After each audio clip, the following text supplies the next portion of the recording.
Most spouses aren't going to last 2 months before they talk them into going to do something else. Yeah.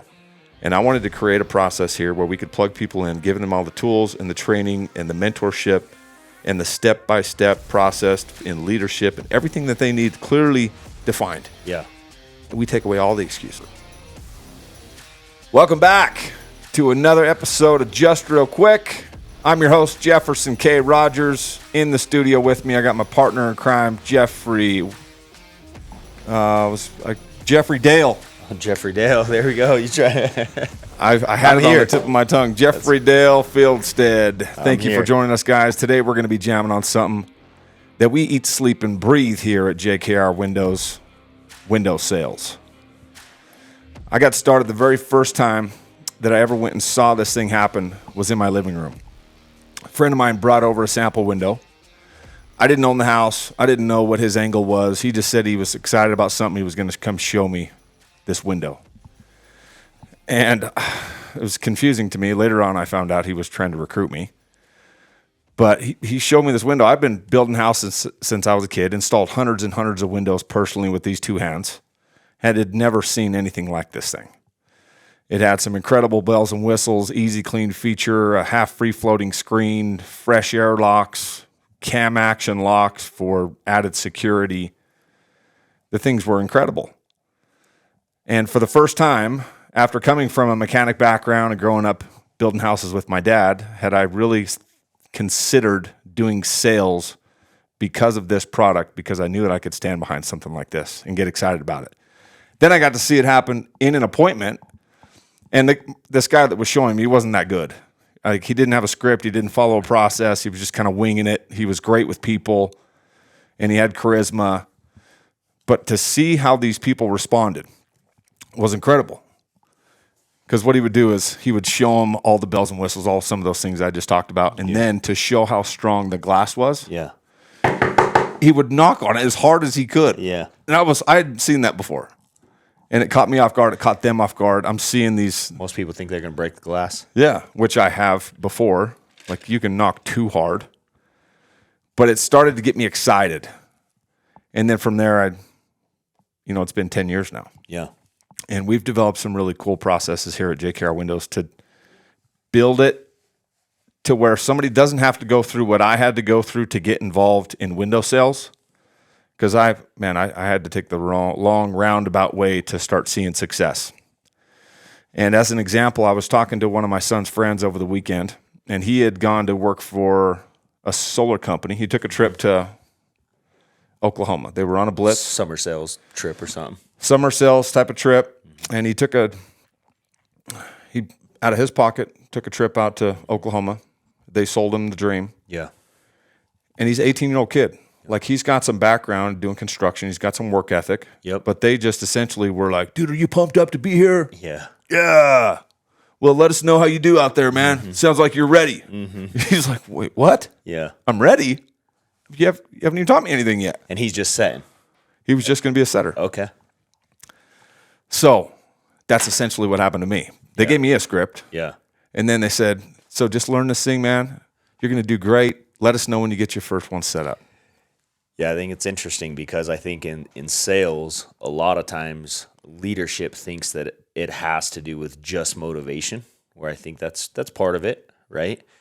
But I think you also have to provide somebody with the tools and knowledge, questions, to be able to get enough results till their belief level rises, right?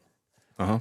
I was going to ask you. And you got to do that so quick. Yeah, as you started explaining this, the features and the benefits and all this stuff, right? Yeah. There's a lot of people that can sell that same window, that some people maybe underperform and then other people are performing very high. But they have the same features, benefits, everything else. So what do you think it is that really separates those? Because I think while that's important, while the belief in your product is important, while seeing how cool the features and benefits are, I still think that you have to learn some skills to become a high performer. 100%. Right? And that's kind of what I was getting to, that early on, I took that same model. I saw this other guy doing it. Yeah.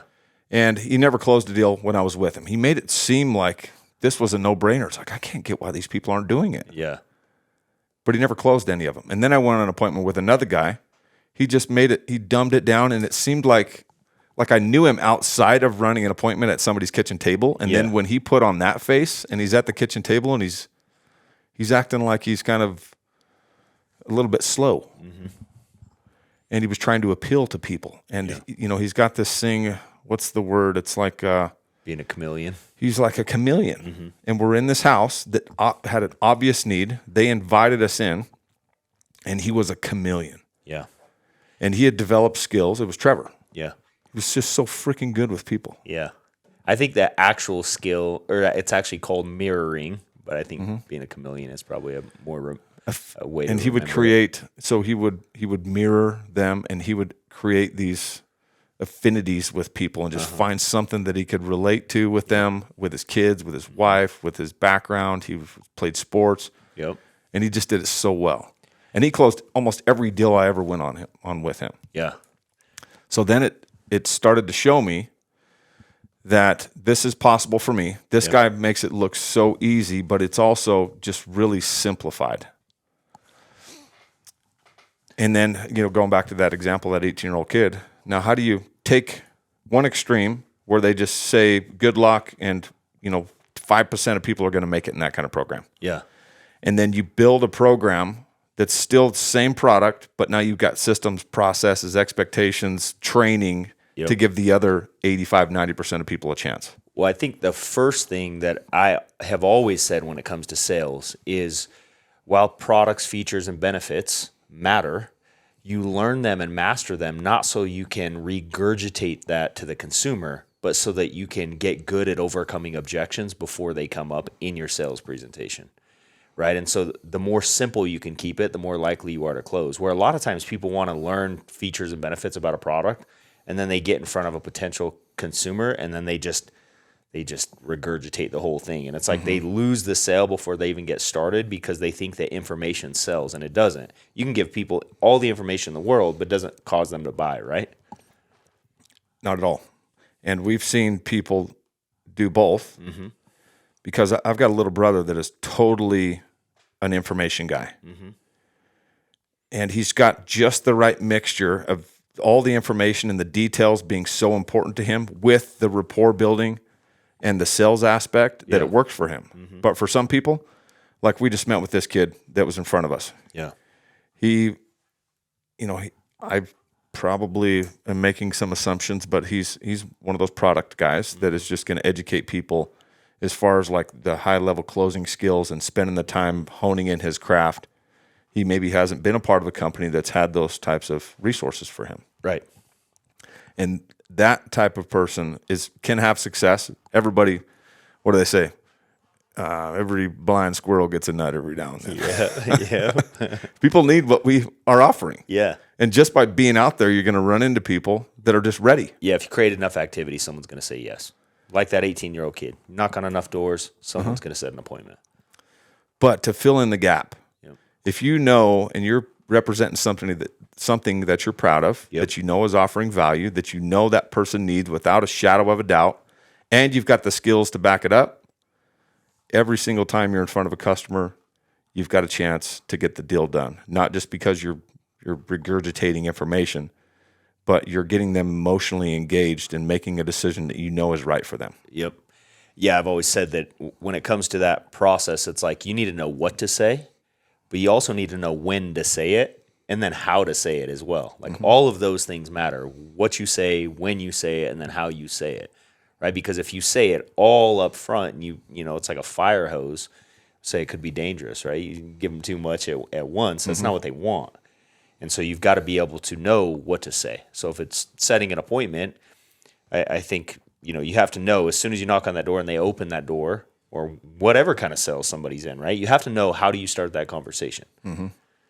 And if you know what to say and you know when to say it, you know how to say it, then you're much more likely to get the results you want, or more importantly, knowing what you need to adjust when you leave if you didn't get the set. Because that's really when you become a pro, right? Is every single time that you leave, you go, okay, what can I do differently to get a better result next time? And if it's different every single time, it's hard to know what you need to change. Yeah. Yeah, I think that for me, that's the importance of having a script and having a process to follow. Yeah. Mm-hmm. And this kid that went out there to sell solar, those guys didn't have a process. And he wanted to succeed so bad. The guy has everything that it takes to win. He is you might even know him. His name's Sebastian. Oh, yeah. And he is an incredibly freaking talented kid. Yeah. Holy absolutely. cow. Just point him in the right direction, give him a process and a culture environment to be a part of. Yep. The kid's going to do incredible things with his life. Yeah. That wasn't it. They just said, good luck, bro. Well, aren't you fired up about being here? I think here's what people need to remember, especially when they're in leadership. You take a young 18-year-old kid like Sebastian, who's motivated, has desire, he wants to win, he's a total A-type personality. He's the kind of kid who'd do great in sales. But then you just throw him out there, and then maybe he gets defeated. Now, he's not the kind of kid that is going to feel defeated, but could be. Where our job as leaders, I always say it, is to increase hope and belief, right? And you do that through helping someone start getting results. Like, hey, you can get a little bit of results, now change this and get better results. Now change this and get better results. And they start realizing, like, oh, I can get better results if I get better at my craft, versus if you just send someone out there and say, hey, I hope you figure it out, and they don't know what they need to improve. Then a lot of times they start going, what's wrong with me? Why is this other guy getting such better results and I'm not? And there's all these other things in previous life experience, maybe how they grew up, what did their parents do, that could have an impact on the results they're getting if they're not following a system. So I think it's our job as leaders is to make sure that people are coming into a system that we can help them develop skills and use their discipline and desire and motivation and help them get the best results they can. Yeah, I agree. This door-to-door industry that we're a part of has very little of one of those things and a lot of the other of the things. Yep. And I've seen it so many times, and then to hear people's justifications about their process. And, we don't want to be tied down to a script. We want people to have their creative freedom. It's like of course, you're going to have justifications for everything that you do. Yeah. But I've been able to witness it in these companies that have gone from one end of the spectrum to the other, and the increase in their ability to grow and scale and make an impact in people's lives, and be able to reach a much larger percentage of people. We talk about building a system that's not for the 10%, it's for the 90%. Right. And most of those systems are designed around, 10% of people are going to make it. Yeah. And the rest will just weed themselves out. Yeah. That's it's a terrible mindset to have when it comes to leadership and business and being able to truly make an impact in people's lives. Yeah, because if you build a system where anybody can come in and have great results, then the people who are mega talented, willing to put in more effort, willing to put in more time, they automatically rise to the top anyway, right? So, but then if you build a system that's only for the greats, then you lose all these people who could be really good, It's just going to take them a little bit of time to develop. Yeah. Like me. Like, I had never really got super good at sales. Yeah. I had some things that I was just naturally confident in, and I believed in myself. Yep. But if I wouldn't have developed that system for myself to just have a little direction and then go back to a process, every time I'd get away from the process, my numbers would go down. And then I would get back to the process, boom, they're back up. You say you never got really good at sales, but I would say you did, because I think that's what sales really is. A lot of times people think, oh, you just have this, incredible guy who closes everybody 100% of the time, and that's all they ever do. And then there's other people who maybe they don't do that, but they continuously get better and then build a team of salespeople. Well, you're still building a team, and you could say, okay, so who's better at sales? The guy who's closing a couple $100,000 a month, or the dude who built, a company doing $4 million a month? And I think that's the point that I make. Sometimes we talk about shit that comes naturally to us, and it doesn't seem like a big deal when you're talking about it. Because I got good at sales, but I was a part of the 90%. Yeah. My little brother, Justin, when he came in here in his first year, he made like $500,000, and he was the top producer, and things came naturally to him like they didn't come for me. Yep. And I've watched so many other people have that same thing happen. Yeah. That they were the 10%. Yeah. Like a very clear front runner. Things come easy for them. Like, even coming from no experience, they're just able to hit this curve, and it's crazy. Yeah. But if you got a system, those people will thrive, just like you said. They're going to thrive no matter what kind of obstacles or what kind of system you plug them into. But I needed it took me so long to start making some progress because I didn't have it early. Yeah. But I was still committed to doing it. Right. But it took me forever to start seeing success because of the lack of process and leadership and guidance and scripts and training. Yeah. So when I started JKR Windows, those were all huge pain points for me that I wanted to offer to other people that wouldn't have to put themselves through. Dude, I ran 27 appointments before I ever got one sale. Yeah. It was close to 2 months. I racked up all my credit card bills. I was borrowing money from my in-laws. Most people aren't going to put themselves through that. Right. It was miserable. Yeah. And I'd lost like the confidence in my wife and, a little bit of trust. And she's like, are we going to continue to freaking do this? Yeah.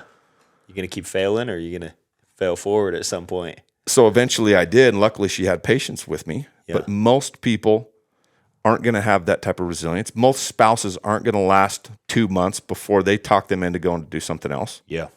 And I wanted to create a process here where we could plug people in, giving them all the tools and the training and the mentorship and the step-by-step process in leadership and everything that they need clearly defined. Yeah. And we take away all the excuses. Well, I think it goes back to what you just said a second ago. It was like you were committed, regardless of whether it was, you closed one out of your first 27 appointments or how you were committed to getting it, right? And so whether someone comes into a system and they know what to say, when to say it, how to say it, they have the scripts, they've got the leadership, they got the culture, they still have to be committed to getting good at those things in 100%. order to get the results they want. So Exactly. I think that's where it all starts, right? Is like, hey, if you're committed to mastering your craft, and if you're gonna, if you choose to be in sales and you decide to master it, you're gonna make a lot of money.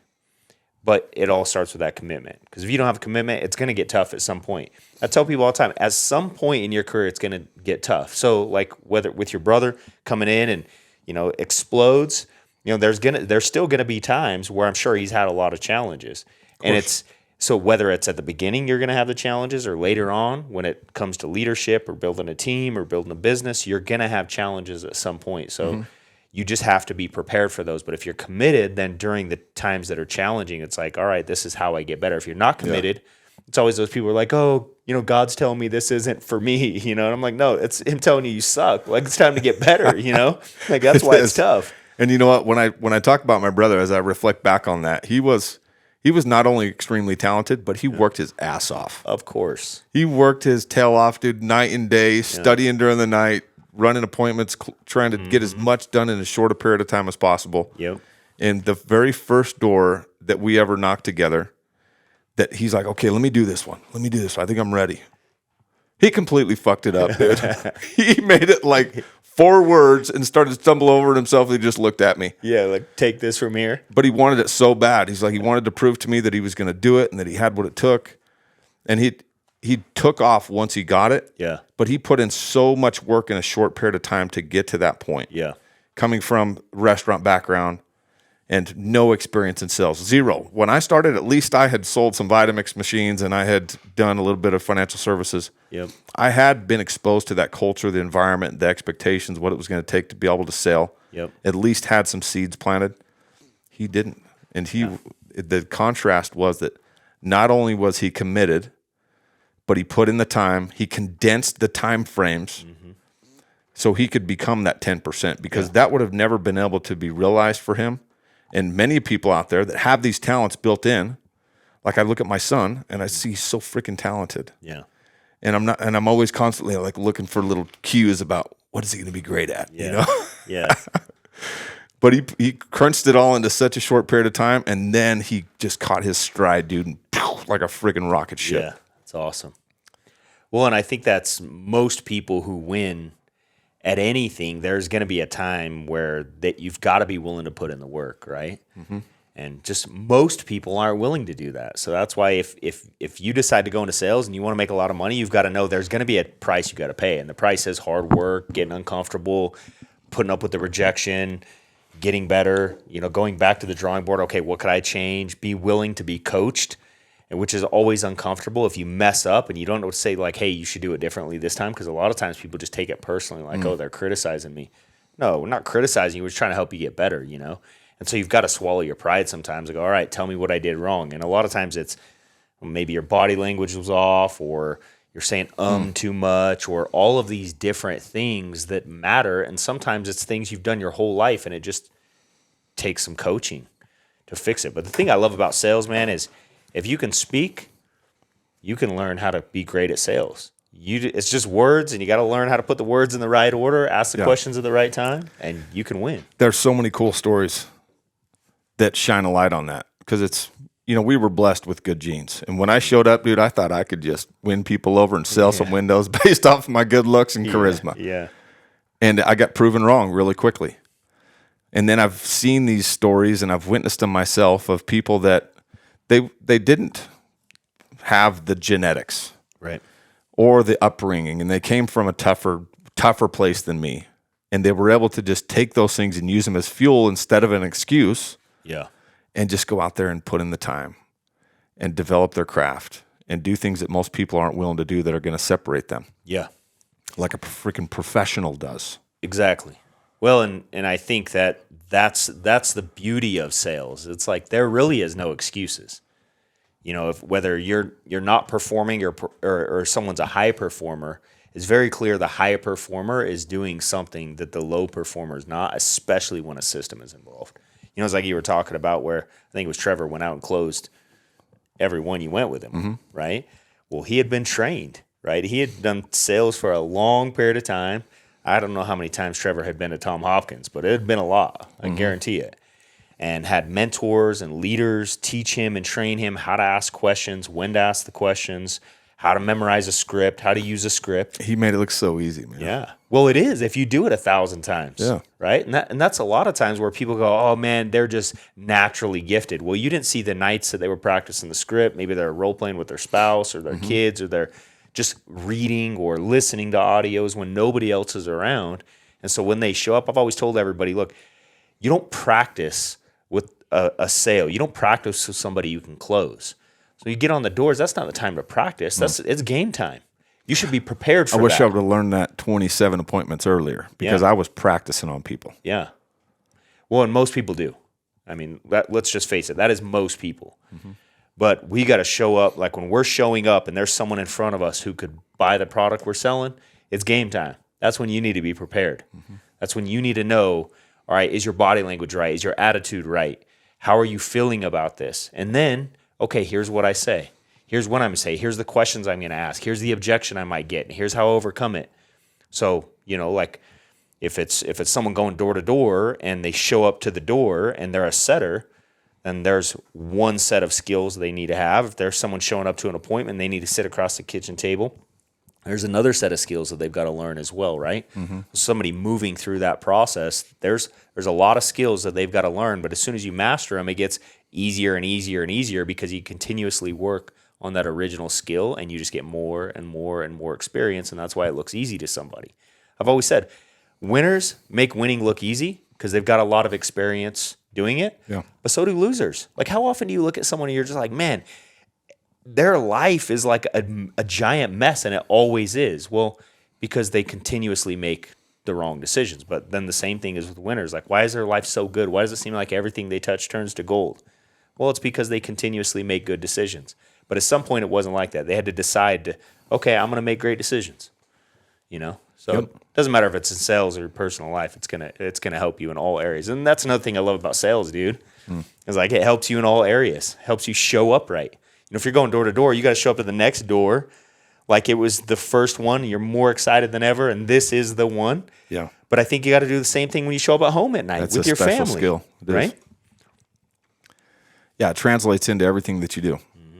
In their habits, whether you realize it's happening or not, you're starting to develop these habits and this mindset and this attitude for you to be able to be successful at sales. There is no, you don't have, I'm not sure what I'm trying to say, but basically it translates into every area of your life. Yeah, it does. As a result of doing those things, you'll start to see those behaviors show up in the other areas of your life. It's one of my favorite quotes. I've always said, show me how you do. I don't know who said it, but show me how you do anything and I'll show you how you do everything. And that's just how it goes naturally, right? It's like if one part of your life isn't doing real well, there's probably other parts of your life that aren't as well. And one of the things I love that's happening on social media right now, there's a lot of these guys that are having pretty big names that are talking a lot about being in shape and being fit, not so you can just be in shape and be fit, so that people look at you and go, oh, they're disciplined. They do hard things. They're probably going to deliver when it's uncomfortable. And it's true, right? And so a lot of times if you see somebody who's fit, you know they went through some pain and some struggles. They worked out on days it was uncomfortable and they did it anyway. And those are just the same traits that it takes for somebody to have a great relationship with their spouse. You know, it's like a lot of times people think, oh, marriage is just going to be easy. No, in fact, you're going to have a journey, and throughout you have to continuously get better. It might be great, but it's your job to continuously get better and improve so you don't just get comfortable, right? Because comfort is the enemy of greatness. And so whether it's in your relationship with your spouse or your kids, you know, it's like when I walk in the door at night, I want my kids running to me, and as soon as I walk in. Yeah. I don't want to just go, oh yeah, hold on, I'm on my phone, you know. So I have to consciously do these things. And then after a while, it becomes normal, but you still have to say, okay, what can I do now to take it to the next level? 100%. Yeah, something you brought up in the beginning was what separates a guy that has the same product to offer, but the results are so different. And I kept thinking about the belief level that we deal with so often in sales. Whether you're in the early stages or in the later stages, you can see somebody's results taper off for a lot of different reasons. One of the main reasons is going to be belief. Yep. No matter how strong your culture or your fulfillment process is and how strong you guys have developed a system around your salespeople, people are going to go through their ups and downs in their attitude, their mentality, and their belief in what you're offering and what they're out there representing. Yeah. So one of the big opportunities that you have as a leader is to continue to show up every day. And with the same people and with new people, it's just the same thing over and over. My message hasn't changed much in 6 years since I've been running JKR Windows. It's really the same shit. I've just gotten better at doing it. Yeah. And the message has evolved. It's gotten more detailed, but it's the same stuff. You're dealing with salespeople that have their own shit going on in their lives, with their mental health, with their relationships at home, which is one of the biggest challenges for people to be able to show up and be consistent. If they've got anything hanging over their head at home, I know I've experienced this firsthand. You can't operate at a high level when you need to. And the belief in your systems, your processes, your products, how the company is going to stand behind it. It's helped me develop a company that focuses on all of those things. So if we need to lean back on them again, it's easy to go back and paint a picture of what you have. Yes. And to get recommitted and to get your belief level back up. Well, I think your beliefs show up in your actions, right? It's like yesterday I saw somebody post something about, I don't know, they were talking about, the way you feel is going to control everything. And I'm like, I just totally disagree. I think we choose how we feel based on our beliefs, and our belief comes from things that we are constantly thinking. And so we get to choose what we put in our minds, and then our thinking is going to lead to our beliefs, and our beliefs are going to lead to our actions, and our result are a direct response from our actions. And so you can, whether it's look at somebody and, like I always tell my kids, you can look at somebody and know if they go to the gym. But you can look at somebody's life and know if they've made good choices, right? And by doing that, you can look at their belief level. And then you can figure out their thinking patterns. And then if you talk to somebody, you see a certain result, and then you talk to them for a second, you're like, oh yeah, that's clear, right? I can tell that your thinking has led you to this result that you've gotten up to this point. So I do think it's our job as leaders to increase hope and belief. That is our job. And I do think the difference between the underperforming person who has the same product, same system, same everything, and the person who's winning at a high level is belief. It is how they feel about what they're doing. And they choose that. So you get to choose, like, hey, I'm going to become great at this. You chose that. And then is that a belief that I'm going to become the best? Like, I am going to be the best. But that has to start with a seed, which is where coaching comes into play, right? So someone plants a seed. Hey, I think you could become the best. You really want to be the best? They start thinking, do I really want to be the best? Yeah, I do want to be the best. And then they start thinking that way, and it becomes a belief, I'm going to be the best. And then they start putting in the actions. I'm going to learn how to overcome objections. I'm going to learn how to ask the right questions. I'm going to learn my presentation better than anybody else. And then the results will start to show up. And then those results will reinforce that thinking. And so the same reason why when someone starts winning big or they're not winning big is all because of that pattern. So a lot of times we say, oh, someone gets stuck in this pattern. What is that pattern? And that's the pattern, is what is this pattern that started with thinking, led to belief, led to an action, led to a result. It's always the result. You can look at the result and it's direct reflection of what are you thinking on a daily basis, which is why it's so important. What do you read? Who are you listening to? Who's the loudest voice in your head, right? When it's challenging, who do you go to?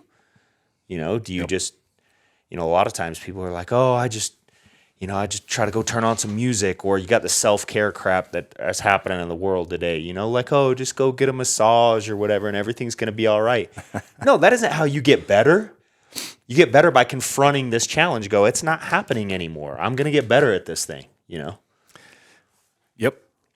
That's, it makes me think about something I heard, I think Bradley say one time about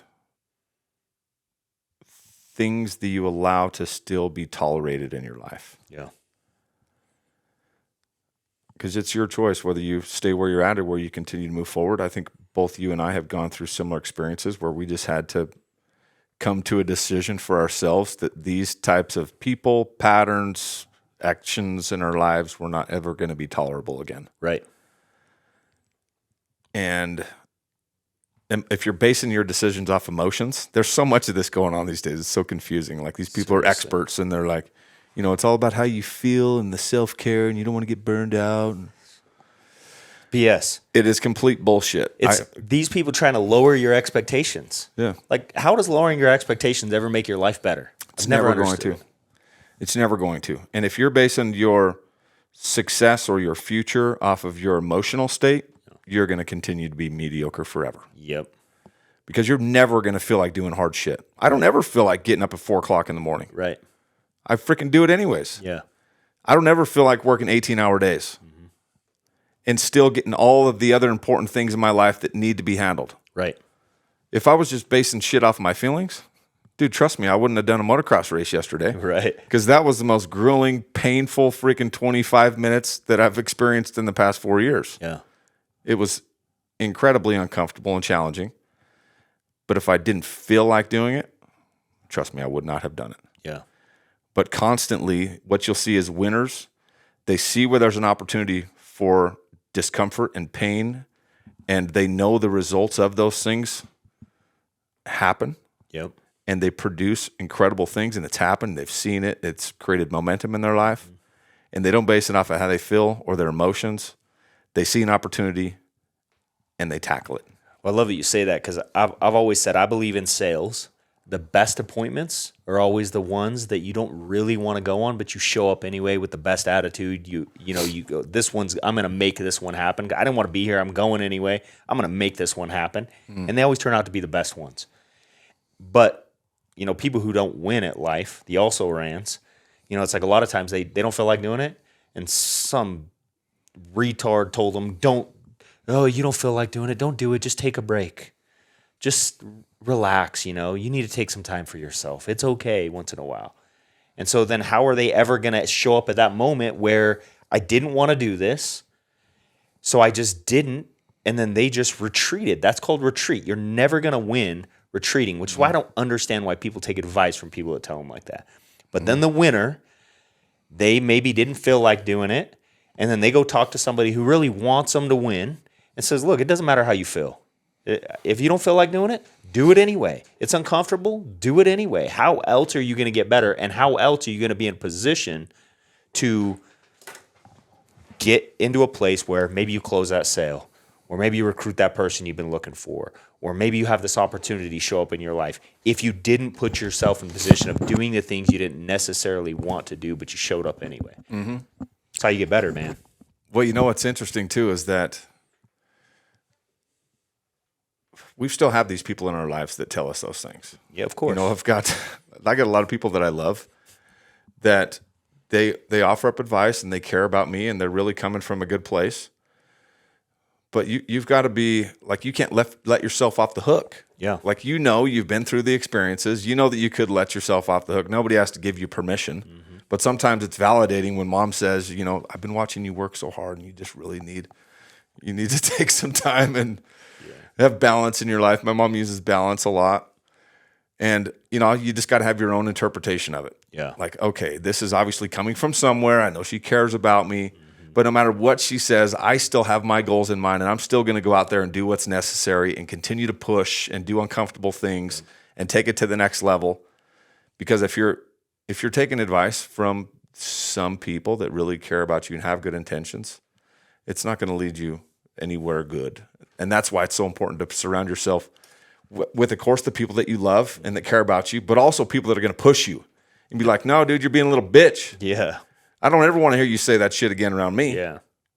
You better go out there and do what you committed to doing because you've made the commitment to yourself and to your family. Yep. Well, it's who are you allowing to influence your decisions?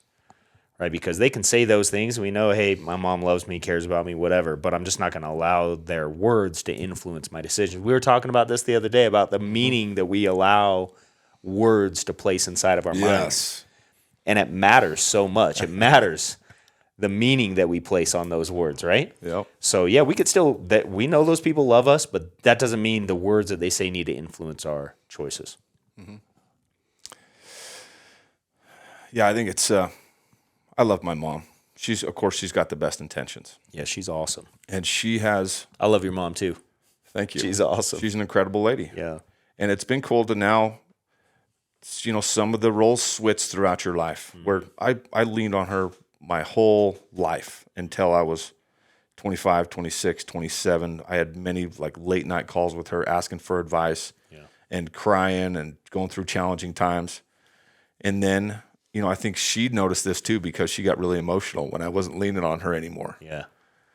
And she knows that she's still my mommy and I love her. And it just started to become where I wasn't asking for advice anymore. Yeah. I ask advice on some things. Like we're working on some really cool stuff around the house. She's helping us with our fruit trees and our gardens, and she does a lot of research on health. Mm-hmm. And so I'm getting advice in other areas. Mm-hmm.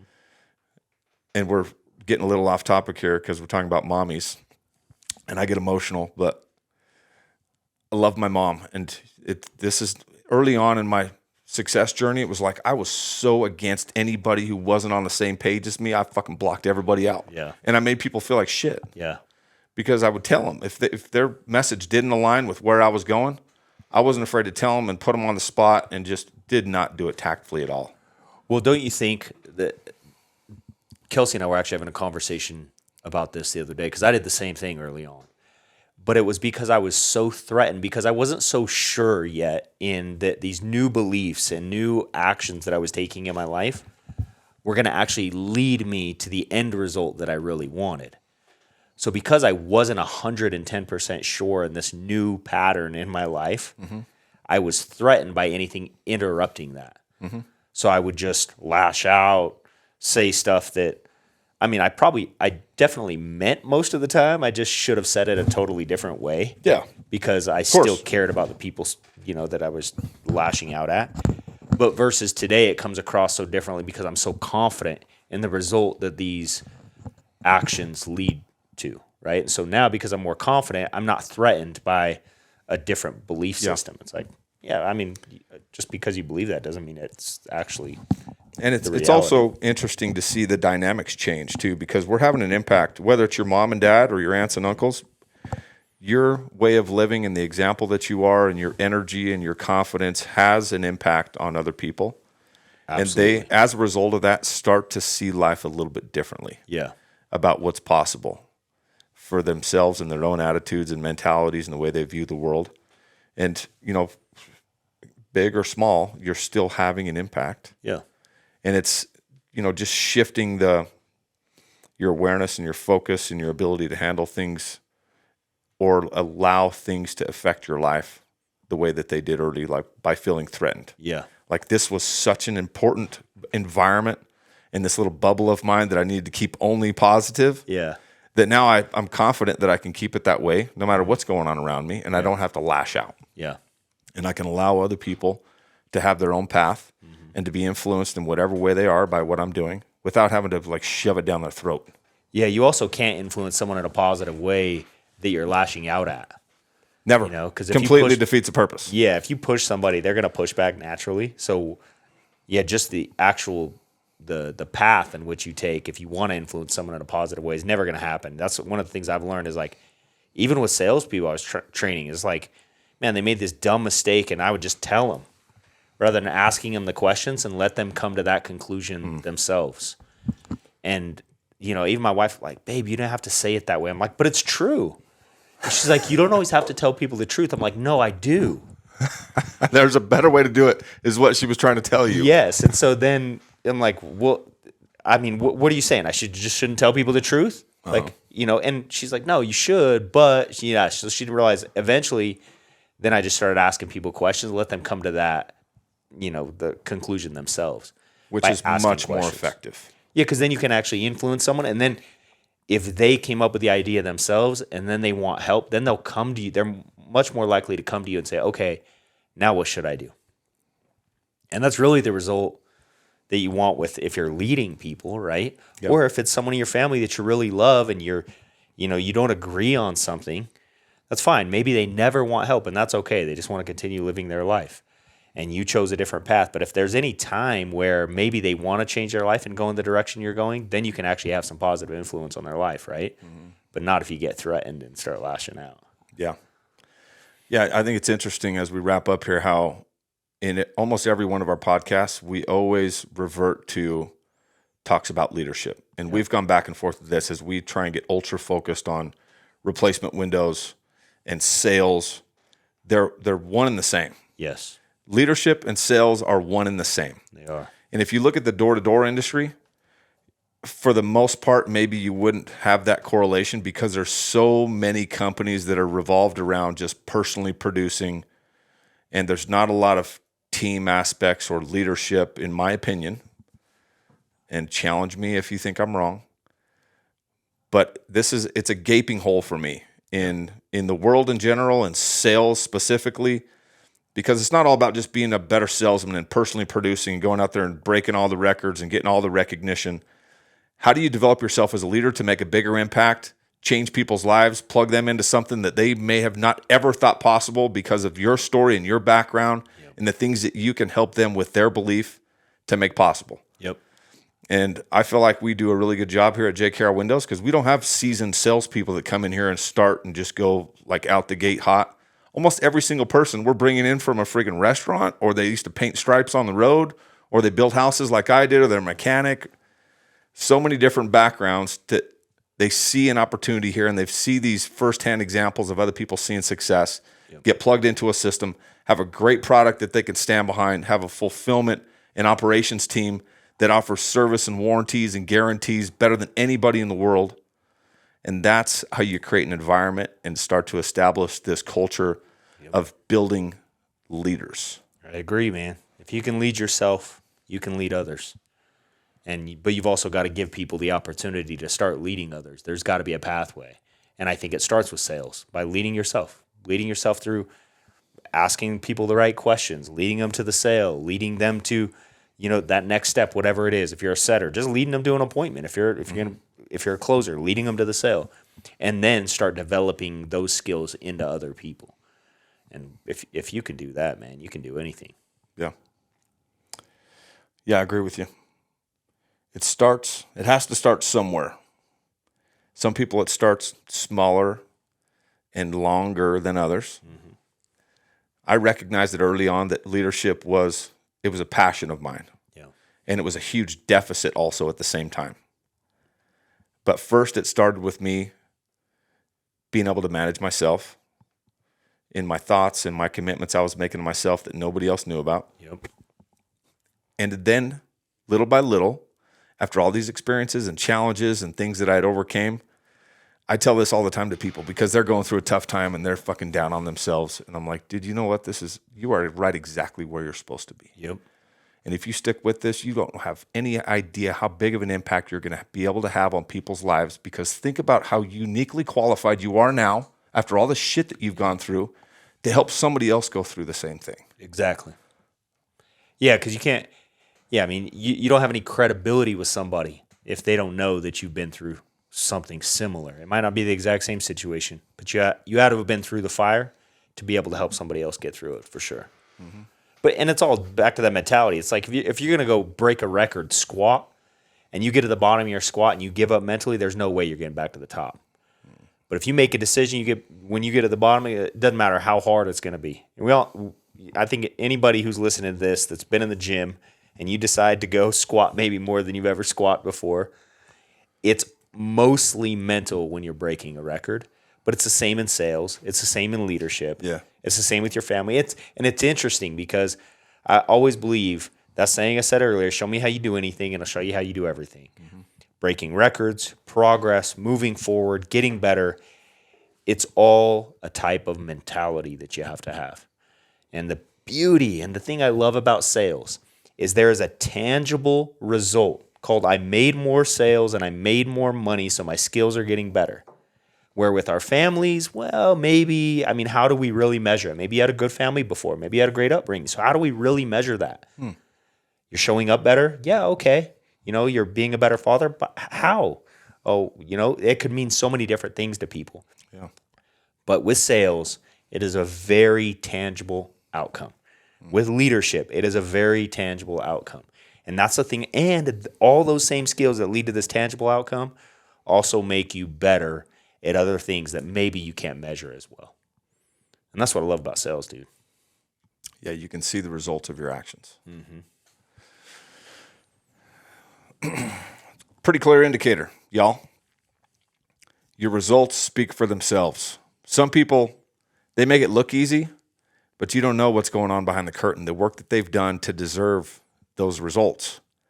And trust me, one very rarely ever comes without the other. So if you're not getting the results and you're talking a big game and you're just making all the excuses and justifications, there's something missing. I've seen it over and over in my years in leadership, that if you look at the numbers, you dissect it, you break it down, you hold somebody accountable and get themselves to look themselves in the mirror. Let's see, is it the product? Is it this neighborhood that you're in? Is it is it the elections that are coming up? All that's BS, dude. It's all justification. Complete bullshit. It's like one of my favorite quotes in the world says, those who lack courage will always find a philosophy to justify it. Those who lack courage will always find a philosophy to justify it. As soon as a justification pops up, it's BS. You got to be able to recognize it. I've done it. I know Jeff's done it. We all get caught doing it.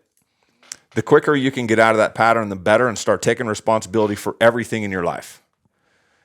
The results that you have in sales are going to be a direct reflection of the work that you've put in, the hours, the questions that you're asking, the study and training that you're exposing yourself to. So, are you willing to be honest with yourself? It's pretty easy.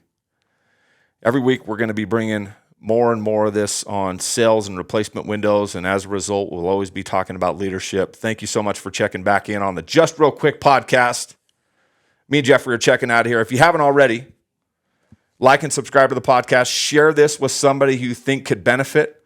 I know you're thinking of somebody right now who could benefit from this, that you can see those leadership qualities in and they're just not quite tapping into it yet, or you can see that they've got something in them to become a great salesperson and they just need a couple extra seeds planted. They need a couple extra repetitions. They need that belief to come from somewhere, not just from you, and sometimes you got to get it coming from somewhere else. Share the Just Real Quick podcast. We're going to keep plugging this stuff every week. We'll see you guys next time.